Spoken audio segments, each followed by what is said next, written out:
தென்காசி நாடாளுமன்ற தொகுதியில் புதிய தமிழகம் கட்சியின் சார்பில் அதன் தலைவர் கிருஷ்ணசாமி போட்டியிடுவதாக அறிவித்துள்ளார்.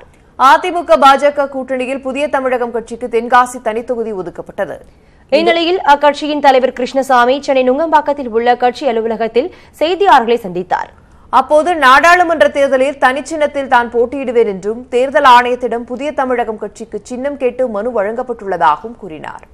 மேலும் ஒரு சில தினங்களில் தங்களுக்கு சின்னம் கிடைக்கும் என்றார். மேலும் தேர்தலில் வெற்றி பெற்று பட்டியலினத்தில் இருந்து தேவேந்திர குல வேளாளர் சமூகத்தை விடுவிப்பது தொடர்பாக நாடாளுமன்றத்தில் குரல் கொடுப்பேன் எனவும் தெரிவித்தார்.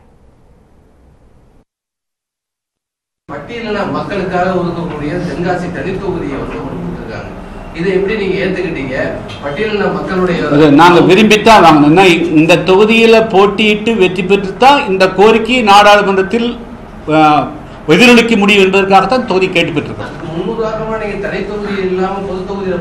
அப்படி பண்ண முடியாதல்ல. அதாவது எந்த கோரிக்கைக்காக போராடுகிறோமோ அந்த தளத்திலே இருந்து வெற்றி பெற்று நாடாளுமன்றம் சென்று நான் கோரிக்கை வைக்கிறேன் சொன்னா தான் அந்த கோரிக்கை வலுப்பெறும். அத்துடன் பட்டேல் இனத்தவரிலிருந்து தேவேந்திர குல வேளாளர்களை விடுவிக்க கோரிவிட்டு தனி தொகுதியில் போட்டியிடுவது குறித்த கேள்விக்கும் மழுப்பலாகவே பதிலளித்தார்.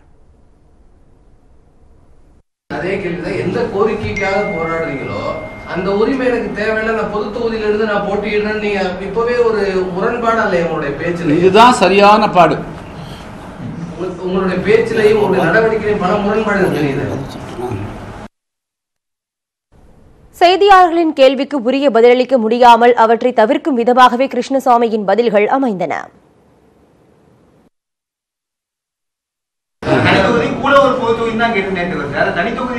அதாவது இந்த இஷ்யூ ஹைலைட் பண்றதுக்கான தளம் இதுதான். முரண்பாடு இல்ல. அதாவது நான் இந்த தொகுதி மக்களுடைய குரல் எப்படி இருக்குங்கிறது எப்படி சொல்ல முடியும்? அந்த மக்கள் தான் அனுப்புறாங்க.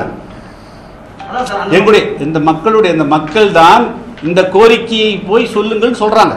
இந்தியாவுடைய பாரத பிரதமர் மதுரையிலே தேவேந்திர மக்களுடைய பிரச்சனையை நான் அறிவேன், நிச்சயமாக அவர்களுடைய அந்த உணர்வுபூர்வமான பிரச்சனைக்காக துணை நிற்பேன் என்று பேசி வைத்தது சாதாரணமான விஷயம் அல்ல.